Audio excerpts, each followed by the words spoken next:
Story 1. A while back, I was working in an office that allowed dogs.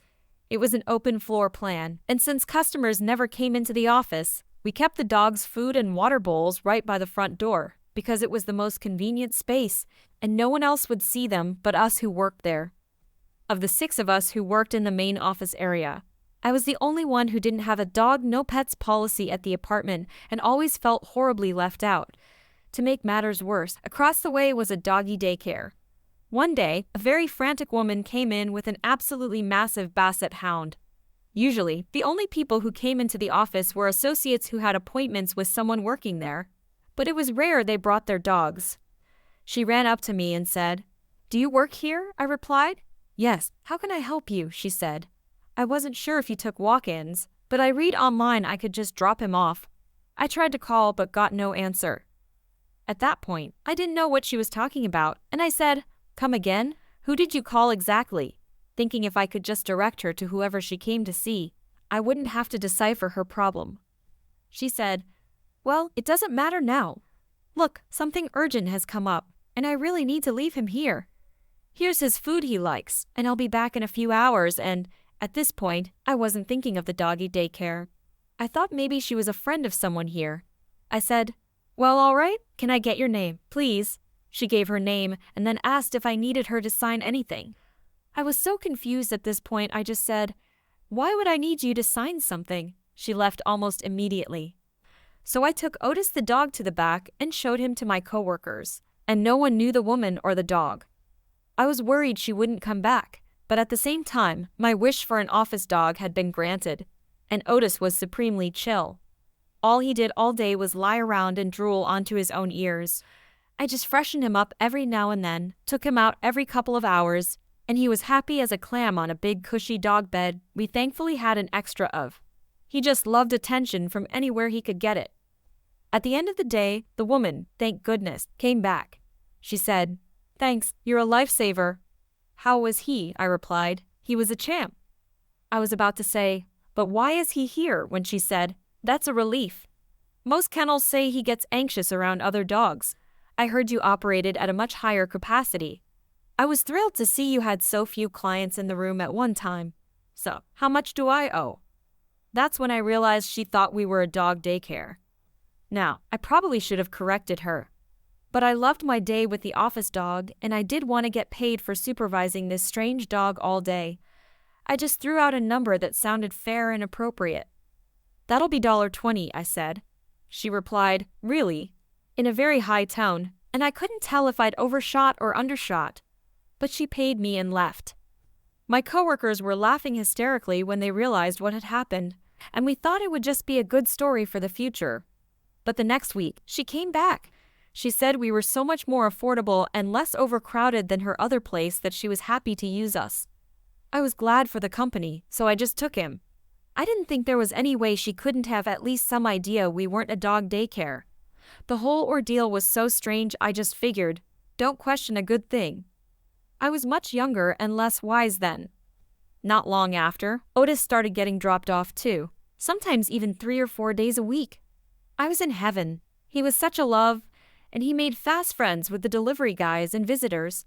One day we took our office Christmas card photo, and Otis was over that day, so we included him in a Santa hat. It was pretty great. But it turns out Otis' owner was friends with one of our clients, who I guess happened to have the card out on her table, or was kind enough to display it alongside her other holiday cards. Because one day, Otis' owner came in holding the card and walked up to me and said, "I can't even believe I'm asking this, but is that my dog in this photo? This isn't a dog daycare at all. This is just an office, isn't it?" She said it with a note of surprise, as though she was looking around and putting it all together for the first time. No coincidence that this was the first time she wasn't in some crazy rush either. She was like, "Then who are all these other dogs?" I explained. I was terrified she was going to demand her money back, or worse, take some sort of legal action against us for misrepresenting ourselves as a dog care business, or complain to corporate. Instead, she basically said, "Why didn't you ever say anything?" I explained we just really liked having Otis around. She stopped for a minute, seemed to be thinking, and said, "Is that right?" I said yes and told the story of how I was the only one in the office without a dog, so I loved the company. She seemed a little flummoxed or hesitant, understandably, because the whole thing was so weird. She turned to my coworker and asked if I was telling the whole truth. I don't know why she thought my coworker, also a stranger to her, was any more trustworthy than me, but hey, strange times. My coworker backed me up. So she said, "Well, I wish you'd said something sooner. Could have saved me a lot of embarrassment with my friend back there. Alright, I have to get going. See you at 4. And she left Otis. I couldn't believe it. I said, "So he can stay," and she replied, "Where else could I find someone to watch him one-on-one all day for $20? And off she went. Otis stayed with my office until his family moved away. Luckily, right around the same time, I took a new job.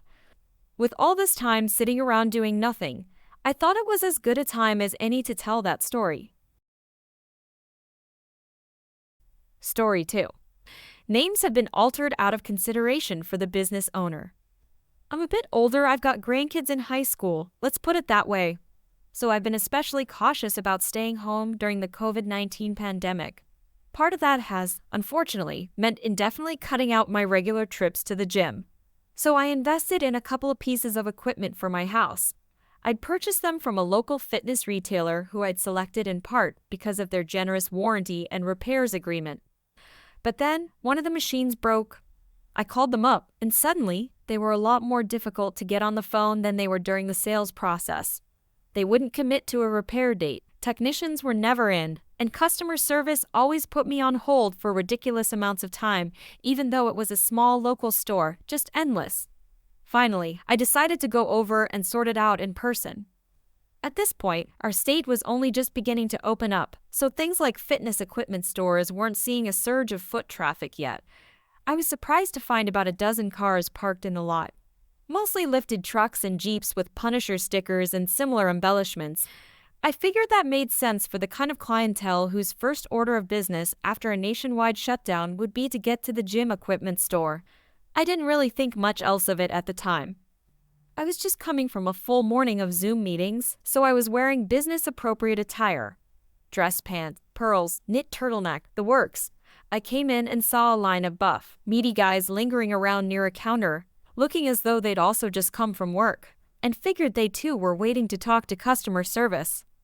They looked surprised to see me, but I figured it was because most older people are staying put right now if they can help it.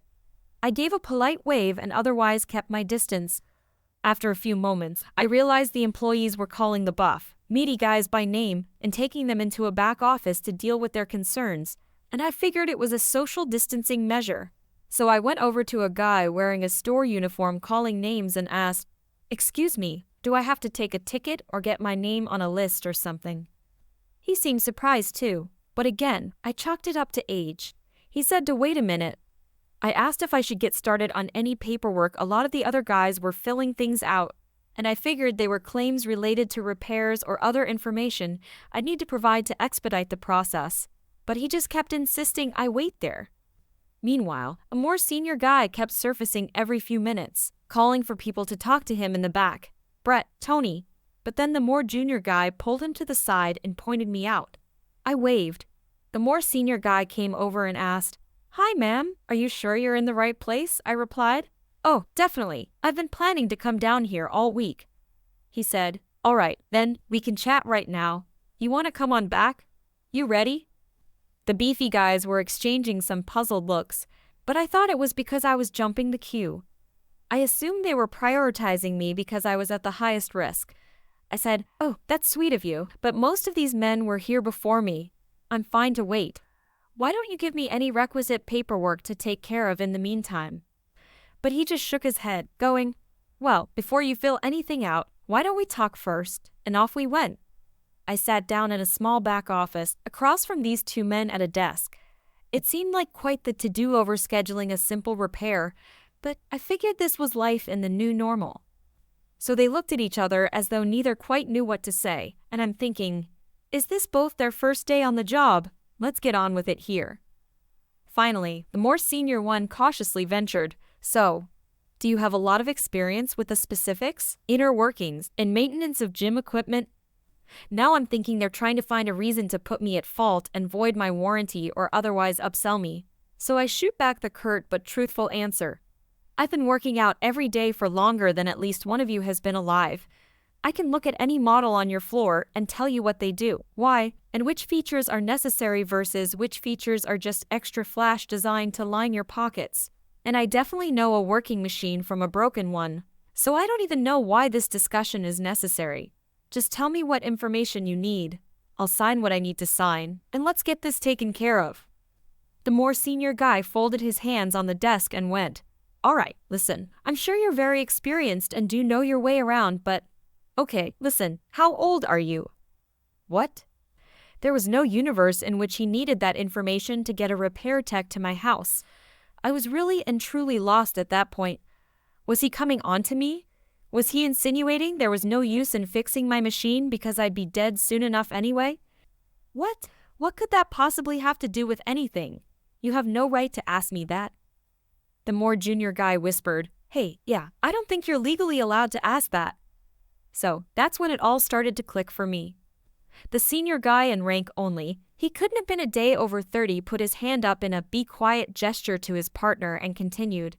I couldn't tell if he was trying to walk back his earlier statement or double down on it, saying, "It's just that, when the clients come in, they're gonna have a much easier time trusting someone who looks like them.